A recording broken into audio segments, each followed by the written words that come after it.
Good day, Life Planners. So we're back. And once again, we are seeking the mind of Christ. And of course, this is a Bible survey for layman's term. A few details may be missing. However, may we pray that this will give you thirst to know about each books of the Bible more. And also, we appreciate that you had been with us from the beginning. And right now, we are at the book of First Samuel. All right. And so, without delays, let's have ourselves in the presence of the Lord and join me as we get through this prayer. Then. All right. So, God, we are honored to learn that you set things up for a hopeless Gentile to come into your life. You have orchestrated Ruth's path, same as you orchestrate the path of those who go to you. Now, Lord, make us know more about your sovereign mercy. Yes, we will study about the transition unto kings, but make us see that after all this, you are still the sovereign King of kings. We ask all of this in Jesus' mighty name. Amen. All right. And let's stay in that reverential awe because we'll be reading from First Samuel chapter 3, verse 1 until verse 3. So 1 to 2. And the child Samuel ministered unto the Lord before Eli, and the word of the Lord was precious in those days. There was no open vision. It came to pass at the time when Eli was laid down in his place, and his eyes began to wax dim, that he could not see, and ere the lamp of God went out in the temple of the Lord, where the ark of God was, but Samuel was laid down to sleep. All right, let's praise the Lord and ating purihin ng Panginoon sa pagkabasa ng kanyang salita. Okay, so let's begin with an introduction. Ano ba ang possible nating makita sa book of First Samuel? Siyempre may Second Samuel. Okay, First Samuel muna. Alright, so number 1, it's written by Samuel himself. So it's more like an autobiography. Right? Samuel writing about his life and also the rest that will happen after that. Sa book po ng mga Hudyo, it's originally one with Second Samuel. So basically, Samuel lang yan. Okay. Nasa book ng mga Hudyo. And it will begin in the time of Samson. Ang ating indication is Goliath and the Philistines. Alright? And also, it will be dated kay Eli, which is the second to the last judge. Later you will know why. Sino ba yung huli? Okay, so 1 Samuel 4 verse 18. And it is about the transition, pagbabago, from having a judge to having a king. So basically, it is all about, 1 Samuel is all about the life of Samuel, yung buo. Okay? Life of Saul, yung buo, whole life, and life of David, initial parts ng buhay ni Haring David. Alright? So, yun ang ating pagbumulan sa bagay na ito. Now, for this matter, that will be the 3 divisions ng First Samuel. Yung ating pag-uusapan ngayon, si Samuel mismo. So, life and ministry. It's basically a character study. You can check the chapters with your Bibles. And that's one. First 7 chapters sa buhay ni Samuel. Focused. After this video will be another one about Saul and his ministry. So hanggang chapter 15. And lastly, kay King David, again, initial parts lang po. Kasi 2 Samuel will be about King David's rule. Alright? So, let's go ahead and have it here. Pag po sinabing life and ministry, of course, kung may ipoprovide naman na profile about the person. We will read that first. And the life of Samuel will be like this. So he has a father, Elkanah. His mother is Hannah. Okay? And si Elkanah, may dalawang asawa, si Penina at si Hannah. Alright. Si Penina, sobrang fertile. Okay? Lagi may anak kay Elkanah. So basically, you can just read 1 Samuel chapter 1. It will tell how many ba, kung ilan ba, yung anak ni Elkanah kay Penina. Alright. Now, before Samuel, Hannah is barren. Baog. Hindi magkaanak. So Samuel is basically a miracle baby. Alright? So, during this time, a baby, ang anak, ay napaka-importante. Alright? Sa isang babae. So, sign ito ng blessing ni Lord. So, sabi nga sa Psalms, all children are blessing from God. So, si Hannah, hindi magkaanak, siya ay laging inaasam ni Penina. Kasi every time, Elkanah will go to the temple to worship God for his families. Siyempre, may para kay Elkanah, may para sa asawa niya, at may para sa mga anak niya. Kay Hannah, wala. Wala pa.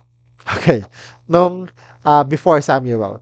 Okay. The thing is, si Hannah, nainis na, Lord, I want blessing. If you're listening, please give me a son.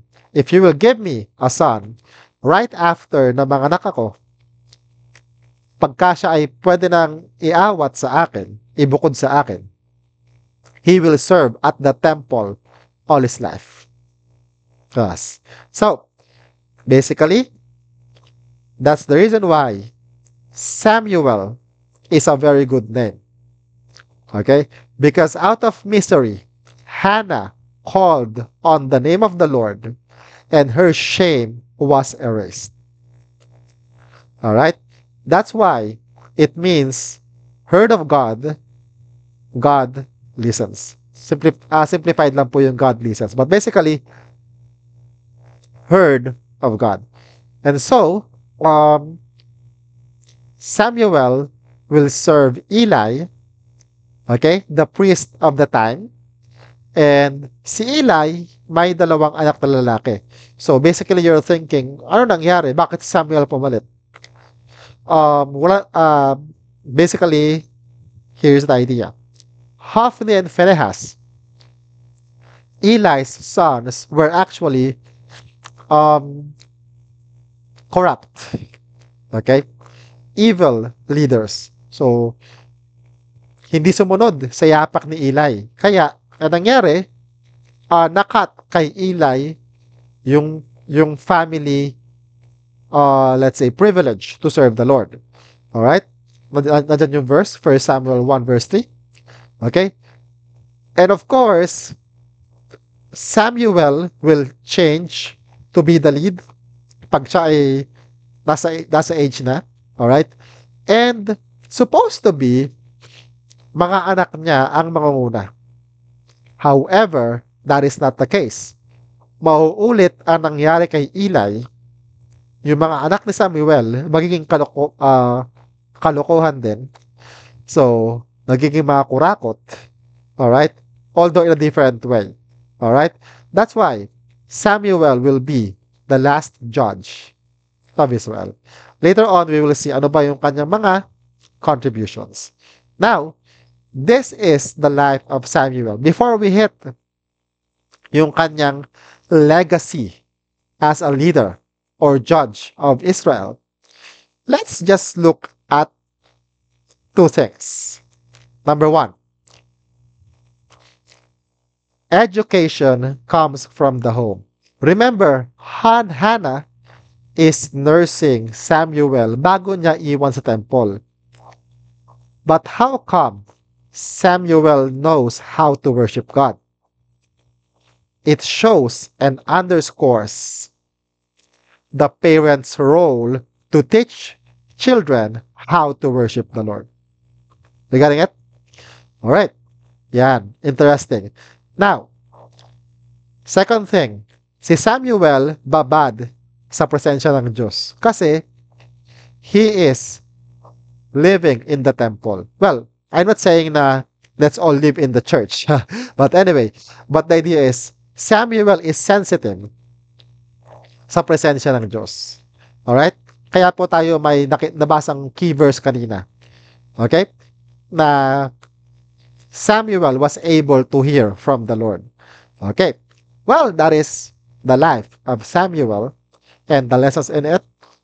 The rest will be to your fellow ministers, okay, or your churches, how you will decipher the life of Samuel. But, as per Bible survey, ito po yung mga keynotes, important parts ng buhay ni Samuel as a minister.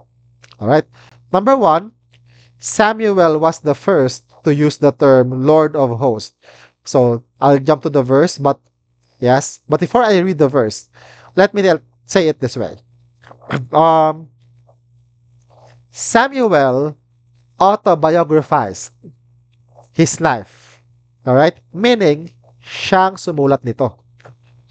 Alright? And this will mean a lot to us. So, sabi sa 1 Samuel 1 verse 3, this man went up from his city yearly to worship and sacrifice to the Lord of hosts in Shiloh or Shiloh.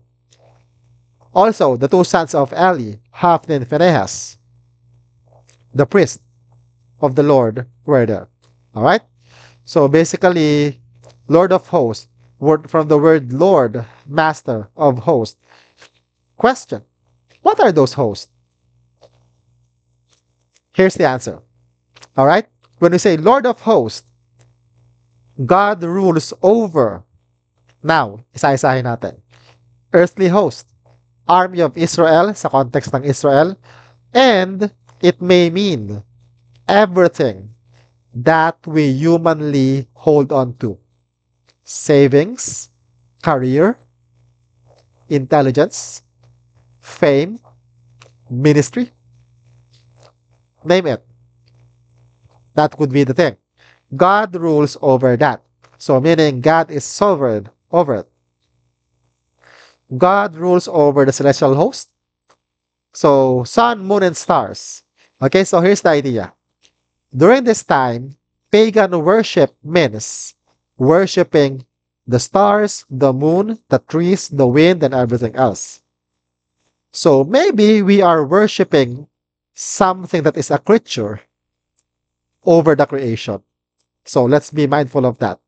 Okay, and of course, God rules over the heavenly host or the heavenly beings. Okay, so that includes the angels, all right, and even in our context today, the saints. God rules over them. So what can we see here? Okay, Lord of hosts, which will mean a lot of things, but basically a few will do. Number one, prayer should be direct to God because like Hannah who prayed in the name of the Lord, Shem, El, Shimwell, and God heard, God listened. So, a direct prayer to God is the reason of our answered prayer. Alright? Yan ang idea. Okay, so not those saints or stuff. Alright, now, apologies but it will hit. But anyway, that's the idea of that one. And also, Samuel is the last judge of Israel. So 1 Samuel 7 verse 6. And later on, we will see ano-ano ba yung legacies ni Samuel. Alright? So, sabi dito, at Mizpah, okay, people are coming to him para siyang si Tatalino. Okay? Sa kanya lumalapit yung mga tao. And, sabi dito, Samuel judged the children of Israel at Mizpah. Alright? So, meaning, it has been his doing ever since he grew. Alright? So, yan. 1 Samuel 7 verse 6. So, as a judge, ano-ano ba yung nagawa ni Samuel? Actually, apat po dito ay development na lang. So, what do I mean? Meaning, matagal nang meron pero papagandahin lang ni Samuel. Alright? Um, 1 out of 5, yun lang yung part na siya yung nag-establish. Alright? Let's have it this way. Let's begin. Um, the development of the office and school of prophets. So, patitang may prophets sa Israel. Totoo yaman. That's real. Okay? However, during the time of Moses, prophets are same level as the priest and the leaders. Okay? So, walang hierarchy. Alright? However, pagdating po kay Samuel, magkakaroon ng hierarchy kung saan, sabi nga dito, prophets are to be given the job and responsibility of the spiritual life, guidance, and nurturing of whom? The kings, the priests, and commoners. Alright? So, si Samuel po is more than just a judge. He's a prophet as well. So, tumaas ng konti, dumami ang gawain ng isang propeta. Alright? Dahil kay Samuel, or by the message of God through Samuel. Okay? And school of prophets. So, basically, may magkakaroon ng system. Alright? For that matter. And of course, obviously, religious freedom. Given na naman po. Deuteronomy, Leviticus, meron ng way of worship. So, there's no question, mas pinaigting ni Samuel ang mga bagay na yan. Alright? Paano?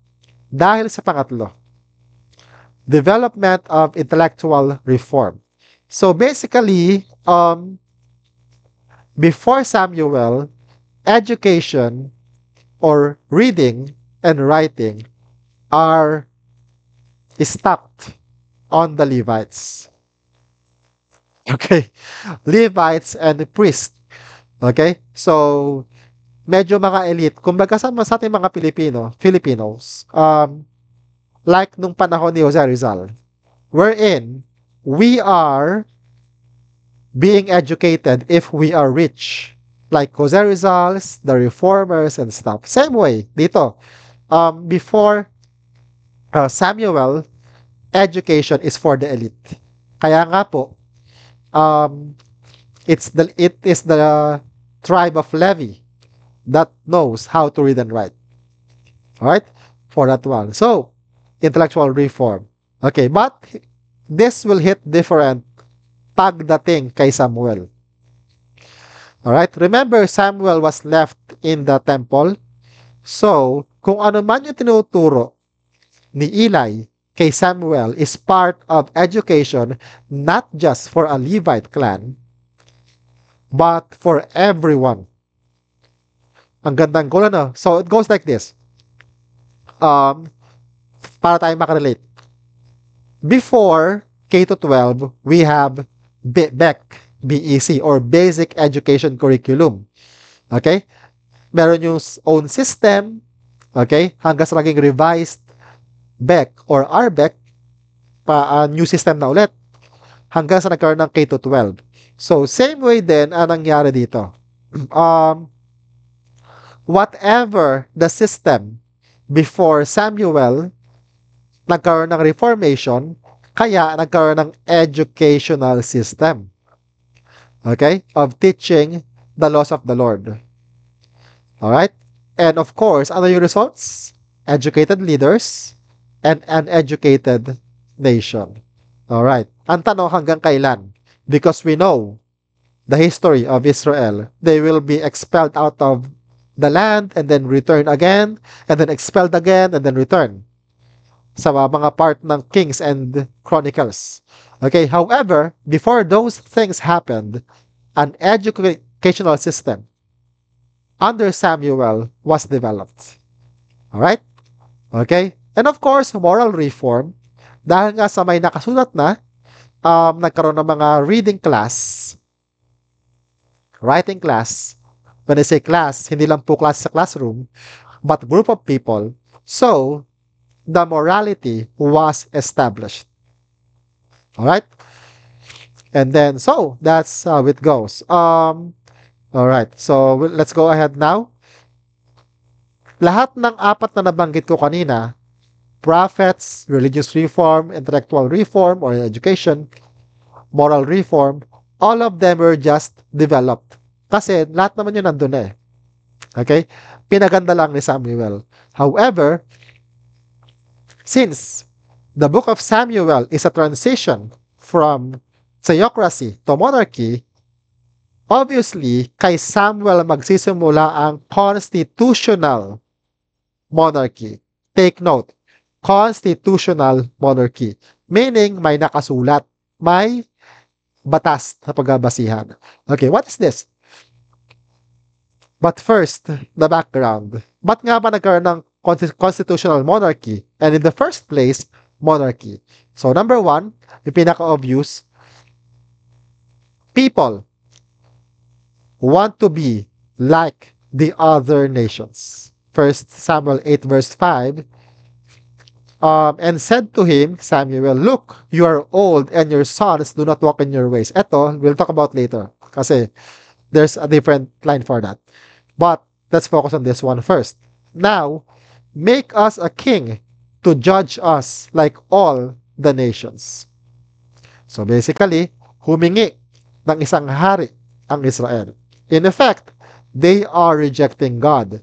Actually, what happened here is this. Sorry. Here.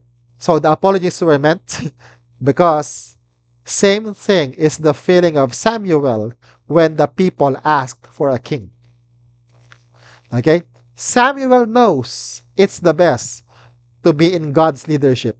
Siyempre, kaya nga siya ang judge.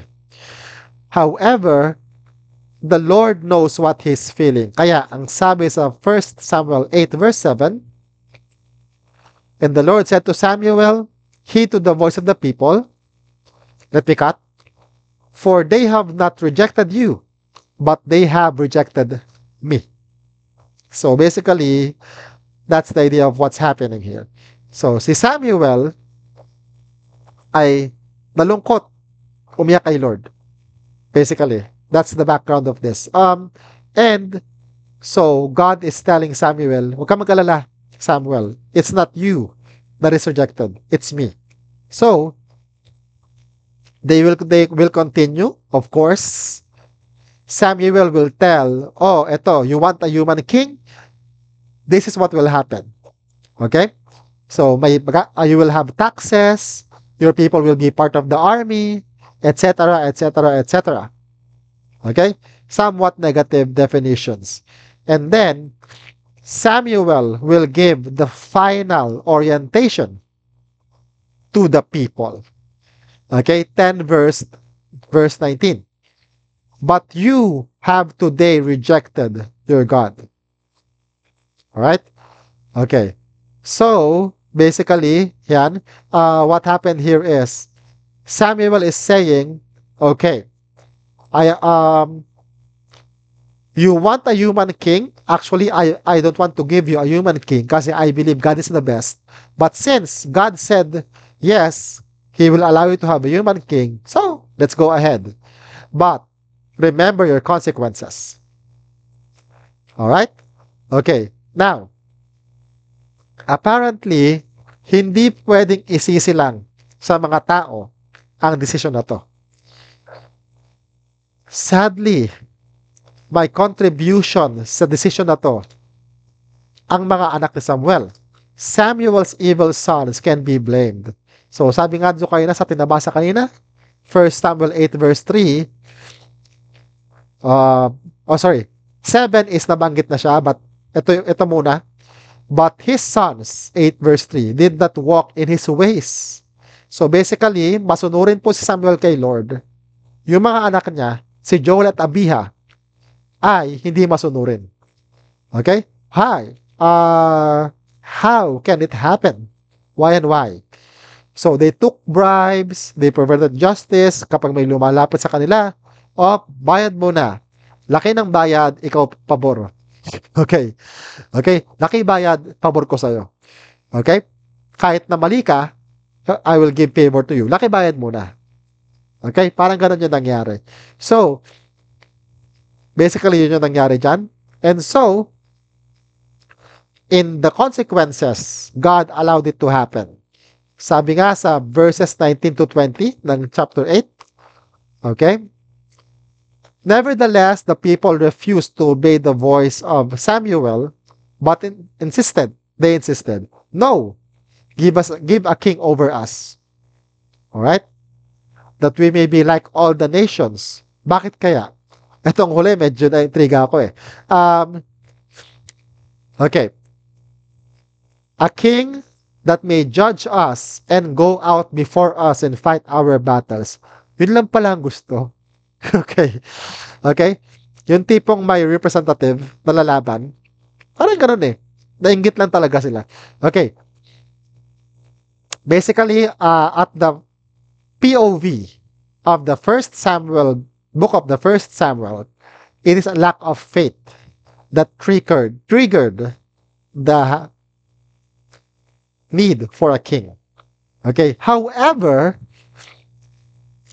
will you believe that God knows this will happen? Yes. Deuteronomy 17 verses 14 hanggang 20, we will see God's prophecy, okay, that the people will look for a king. Deuteronomy 17 verse 14, when you come to the land, ayos na, you're in the land already, tapos you will say to yourself, I will set a king over me like all the nations that are around me. Wow. Very same. Same na same nung sinabi ng Israel. Alright? Verse 15. You shall surely set a king over you. Itong qualification. The Lord your God chooses from among your brethren. Okay?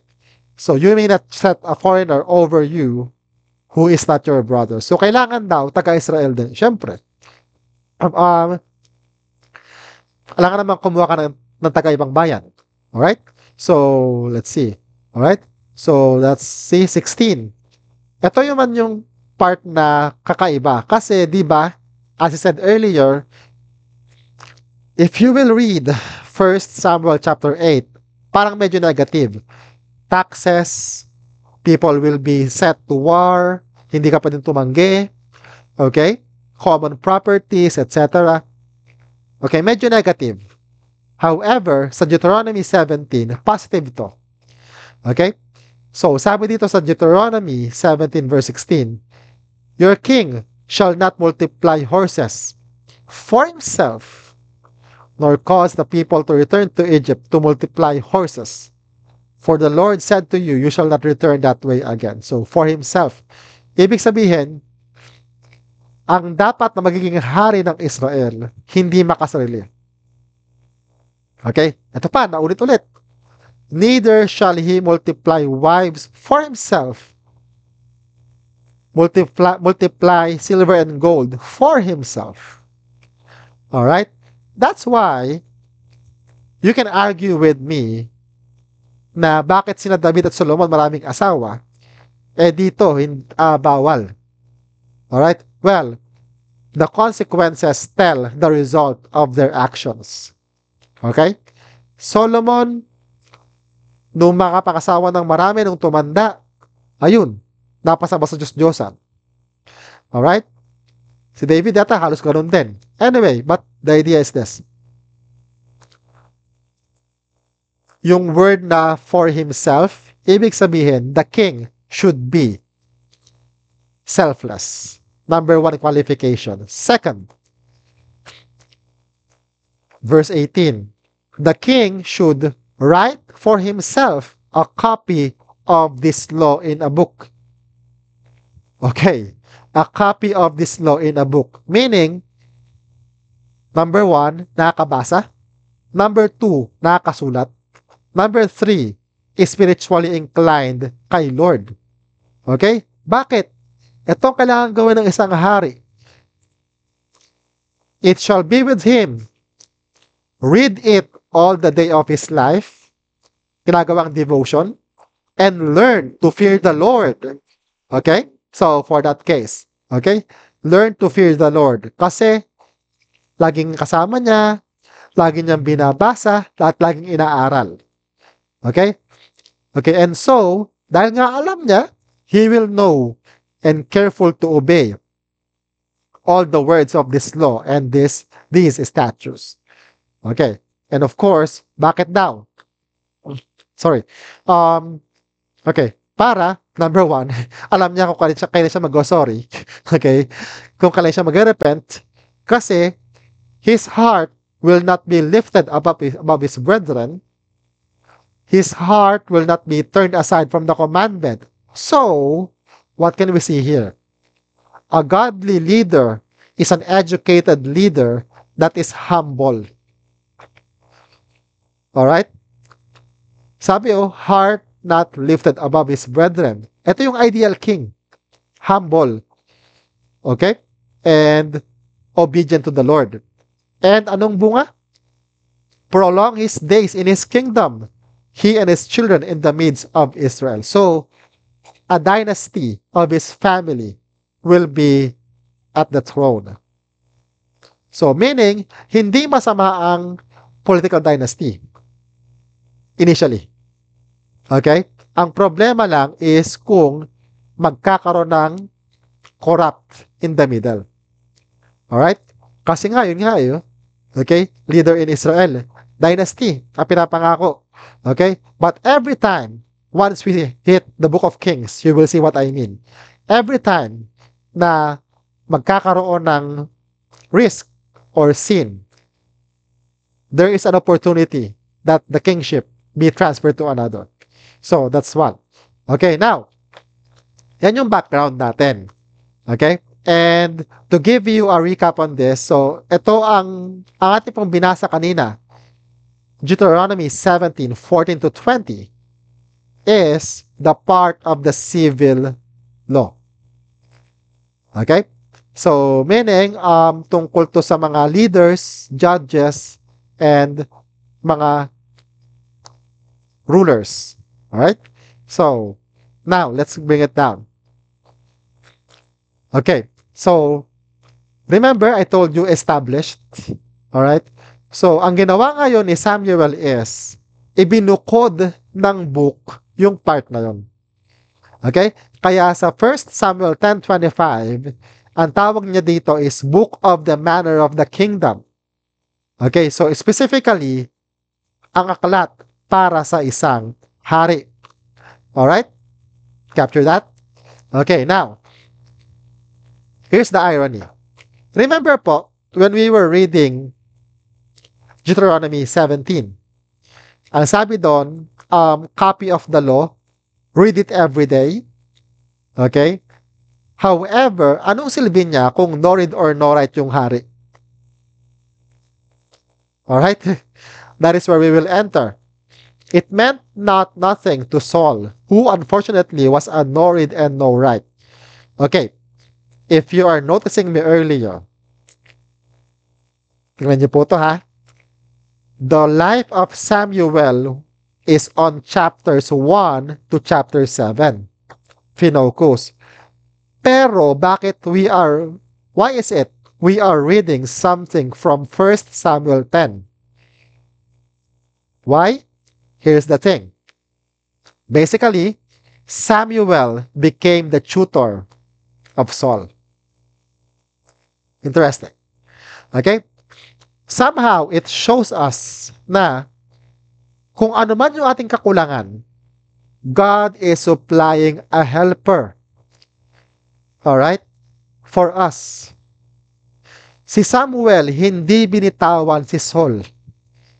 Okay? Actually, nung magkasala si Saul, which will be talked about in the next video, nalungkot Saul. At iniyakan to ni Saul. Alright? Which led to David. Okay? Meaning, God is interested in your progress. In our progress.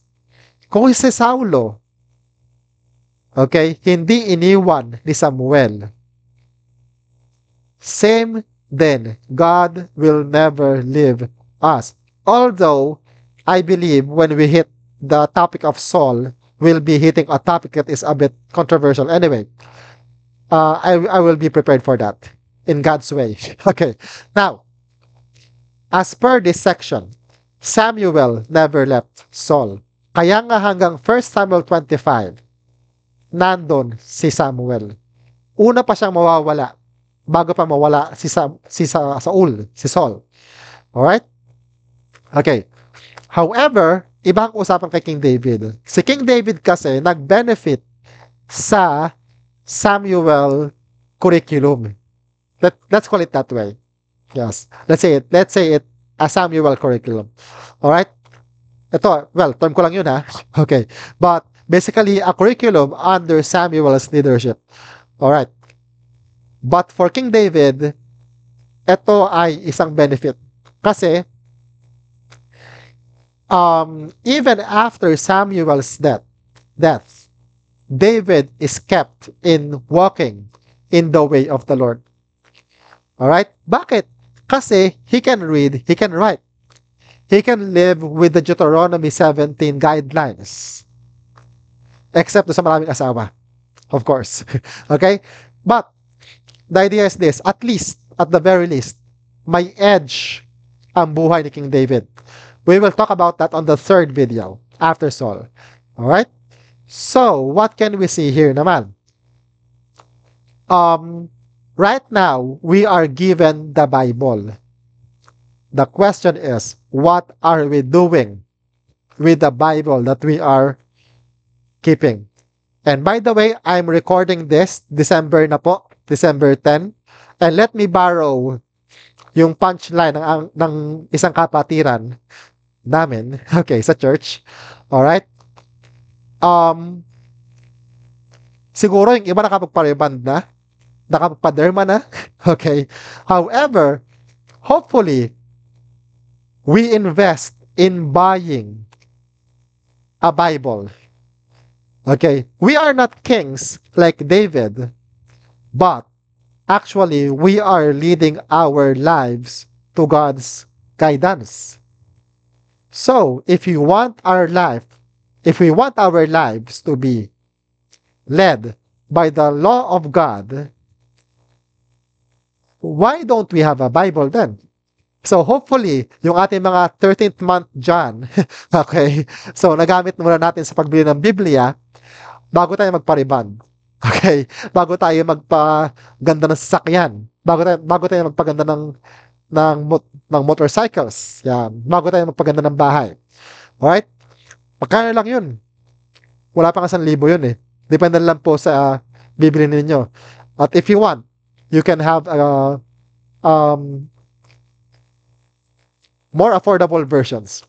Yeah, it's up to you. But, basically, just like the kings, we need to have a copy of the Word of God.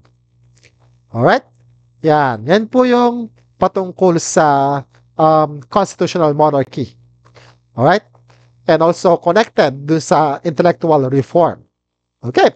So, let's judge. So, yes. And of course, God allowed the people of Israel to have a human king kasi nga nasa 1 Samuel verse 8 yon, chapter 8 rather. Okay, and of course, as I was saying earlier, ang 1 Samuel is hanggang chapter 31. Alright? Samuel will just say goodbye sa 25 verse 1. Alright? Ito yung aking gustong iparating kanina. That Samuel never left Saul. Alright? So, 1 Samuel 25 verse 1. Then Samuel died, and the Israelites gathered together and lamented for him, and buried him at his home in Ramah. And David arose and went down to the wilderness of Paran. Now, namatay si Samuel, nakaburol sa Ramah, and at this time, hinahabol ni Saul si David. Kaya po siya dumaan pa ng Paran. Actually, meron pang mas malapit eh. Yung mas direkta. Kaya lang, syempre, nag-iingat si King David. Siya ay careful, cautious. Gusto niya ma-visit si Samuel sa kanyang burol pero hindi siya pwedeng makita ni Saul. So what can we see here? Samuel, once again, I'll repeat, never left the intention of guiding Saul. Alright? And funny enough, kapag po tayo tumungtong sa buhay ni Saul, ni Haring Saul, you will see that Samuel even showed as a ghost. Alright? You see? So that's the heart of a tutor, the heart of a teacher. Alright? Kahit na medyo, I don't know kung anong status ng learning level ni Saul. Okay?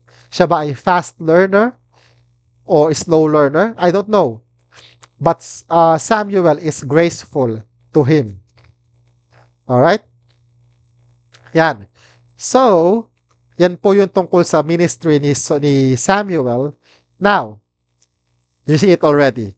Actually, I was praying to the Lord na, Lord, give me a way na magawa ko yung nagawa ko sa Book of Ruth na yung RUTH, my acronym. Okay? And, God willing, here goes. Tada! Alright. Hopefully, with this acronym, we remember the book of the First Samuel. Okay? In particular, yung part ng buhay ni Samuel mismo. Although this will be applicable to the rest. Alright? Okay, so, in this part of Samuel's life, we will see that God is sovereign above men's united effort to lead Samuel. Okay? So remember, He is the Lord of the host. Okay? So if He is the Lord of the host, siya yung ruler ng lahat ng ating mga pinangahawakan at pinapiniwalaan. So we should be directed to Him. So whatever we do in leading our lives, God is sovereign. Alright? Just remember this. Sovereign, S, A, above, M, men's, apostrophe S. U, united, E, effort, to, L, lead, Samuel. So, with this, I'll go ahead and I will be, in my heart, I will be praying that you will be seeing this sovereignty of God in your life right now. All right? And so, as we end, I'll just utter a personal closing prayer and then we'll go to the last slide. All right. Lord God, thank you very much. And Lord, help us to see that you are sovereign above our efforts to lead ourselves. Lord God, make us see your power, your wisdom, and your glory. And Lord God, we cannot do this alone. We need your guidance. We need your helping hand para ma-appreciate namin ang inyong sovereignty sa aming mga buhay. And Lord God, with this, we pray that you will be gracing us with the open spiritual mind, eyes, and heart as we continue to know more and apply your word day by day and glory to glory. This we ask in Jesus' name. Amen. All right. So thank you very much and see you everyone sa part 2, which is the life of King Saul. All right. A bit tragic, but hopefully we understand those things. So goodbye everyone. See you on the next video.